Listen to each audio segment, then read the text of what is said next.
የአባይ ድልና የቀይ ባህር ጉዞ የኢትዮጵያ አዲሱ የጂኦ ፖለቲካ የበላይነትና የትራምፕ ዳግም መምጣት የታሪክ ማዕበል ሲቀየር አርበኞች ነን። ኢትዮጵያ መገንባት እንፈልጋለን። ይሄን አምኖ ያከበረ ማንም ሀገር በከፍተኛ ደስታ። ክቡራትና ክቡራን እንኳን ወደ አዲሱ የድል ምዕራፍ በሰላም መጣችሁ። ዛሬ የምንነጋገረው ለዘመናት የታሰረችው አንበሳ ኢትዮጵያ ሰንሰለቷን ሰብራ ስለወጣችበት ከዲፌንሲቭ መከላከል ወደ ኦፌንሲቭ ማጥቃት ዲፕሎማሲ ስለተሸጋገረችበት የታሪክ አጋጣሚ ነው። ፕሬዝዳንት ዶናልድ ትራምፕ ወደ ዋይት ሃውስ ሲመለሱ ብዙዎች ስጋት ቢገባቸውም እውነታው ግን ለኢትዮጵያ የመቶ ዓመታት የዲፕሎማሲ ድል የሚያጎናጽፍ የወርቅ በር እየተከፈተ ነው። የአባይ ጉዳይ ከእንግዲህ የመከራ ሳይሆን የክብር፣ የባህር በር ጥያቄያችን ደግሞ ከእንግዲህ የልመና ሳይሆን የባለቤትነት መብት የሚያረጋግጥበት ጊዜ ላይ ደርሰናል። የትራምፕ ደብዳቤ የግብፅ ሞኖፖሊ ማብቂያ። ትራምፕ በቅርቡ በላኩት የድርድር ጥሪ ደብዳቤ ላይ የጠቀሱት አንድ ወሳኝ ሐረግ አለ። ማንም በብቸኝነት መቆጣጠር የለበትም የሚል። ይህ ሐረግ ብቻውን የግብፅን የዘመናት ትዕቢት አመድ አድርጎታል። ግብፅ ለዘመናት ናይል የኔ ብቻ ነው ስትል የነበረውን ትረካ አሜሪካ በይፋ ውድቅ አድርገዋለች። ኢትዮጵያ 86% የውሃ ምንጭ ሆና ሳለ ግብፅ 0% አዋጪ ሆና 100% የመወሰን መብት የለኝም እድል ተገዳለች። ይህ ለኢትዮጵያ ትልቅ ድል ነው። ምክንያቱም ትራምፕ የጠቀሱት ፍትሃዊ ክፍፍል የሚለው ቃል ያረጁትንና ኢትዮጵያን ያገለሉትን የ1929 እና የ1959 የቅኝ ግዛት ውሎችን በይፋ የቀበረ ነው። ከልገንባ ወደ ገንብቼ ጨርሻለሁ የምድር እውነታ። ዛሬ ኢትዮጵያ ወደ ድርድር ጠረጴዛው የምትመጣው እንደ ቀድሞ ውሃ ልሙላ ብላ ለመለመን አይደለም። ግድቡ ሞልቷል፣ ኃይል እያመነጨ ነው። ይህ በዲፕሎማሲያዊ ቋንቋ የተከናወነ እውነታ ይባላል።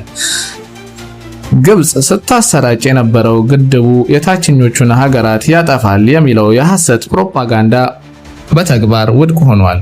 ሱዳንም ሆነች ግብፅ ምንም አይነት የውሃ መጥፋት ሳይገጥማቸው ኢትዮጵያ ኃይል እያመነጨች ነው።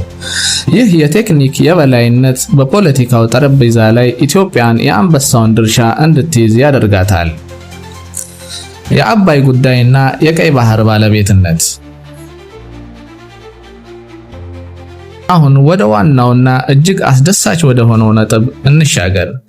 ኢትዮጵያ የአባይን ጉዳይ ብቻዋን መደራደር የለባትም። በትራምፕ የሚመራው አዲሱ የአሜሪካ አስተዳደር በመካከለኛው ምስራቅና በአፍሪካ ቀንድ የጥቅም ትስስር ትራንዛክሽናል ፖሊሲ ይከተላል። ኢትዮጵያ የናይልን ውሃ ድርድር ከቀይ ባህር የባህር በር ጥያቄ ጋር አያይዛ ማቅረብ አለባት። ለምን? ግብፅና ሱዳን ከኢትዮጵያ ኃይል መግዛት ይፈልጋሉ። ኢትዮጵያ የቀጠናው ኃይል ማዕከል ኢነርጂ ሀብ ስትሆን የጎረቤት ሀገራት ኢኮኖሚ በኢትዮጵያ ላይ ጥገኛ ይሆናል። የባህር በር መብት።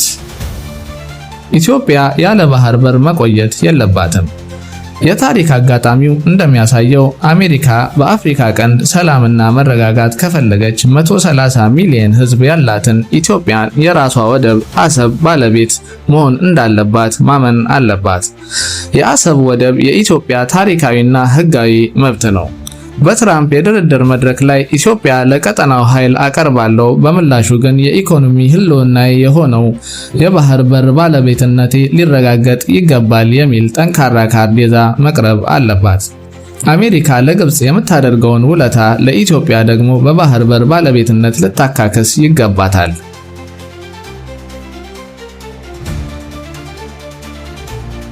ኢትዮጵያን የቀጠናው የበላይ ዶሚናንት ፎርስ የማድረግ ስትራቴጂ። ኢትዮጵያ አሁን መከተል ያለባት የበላይነት ዲፕሎማሲ ሲሆን ኃይል ለጎረቤቶቻችን ስንሸጥ ዝም ብለን ሸጠን ገንዘብ መሰብሰብ ብቻ ሳይሆን የፖለቲካ ተጽዕኖ መፍጠሪያ ልናደርገው ይገባል። አዲሱ የአሜሪካ አቋም። ትራምፕ ኢትዮጵያ ኃይል እንድትሰጥ ማበረታታታቸው ኢትዮጵያ በአፍሪካ ቀንድ ያላትን የኢኮኖሚ ሞተርነት ዕውቅና መስጠት ነው። የባህር በር ባለቤትነት ወደባችንን ማስመለስ ወይም የባለቤትነት መብት ማግኘት የቅንጦት ሳይሆን የህልውና ጉዳይ ነው። ይህን ደግሞ አሁን ካለው የናይል ድርድር ጋር በማቆላለፍ ከአሜሪካ ጋር በምናደርገው ስምምነት ውስጥ እንደ ዋና ቅድመ ሁኔታ መካተት አለበት። ለኢትዮጵያውያን የቀረበ ጥሪ፣ ንቁና ተነሳሱ። የኢትዮጵያ ልጆች ሆይ ዛሬ የድል ቀን ነው። ጠላቶቻችን ኢትዮጵያ ትበታተናለች፣ አባይንም አትገነባም ብለው ተመኝተው ነበር። ዛሬ ግን ግድቡ ቆሟል። ሰንደቅ ዓላማችን በአባይ ላይ እየተውለበለበ ነው።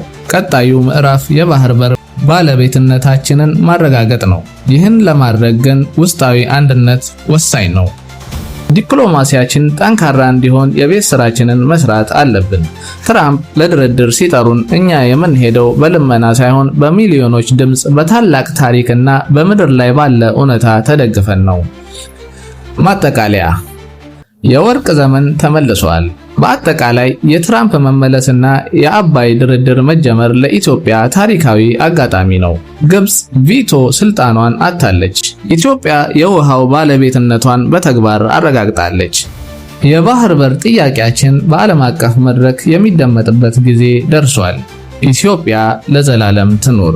አባይ የድላችን ማማ ነው። ቀይ ባህር ደግሞ የነጻነታችን ደጃፍ።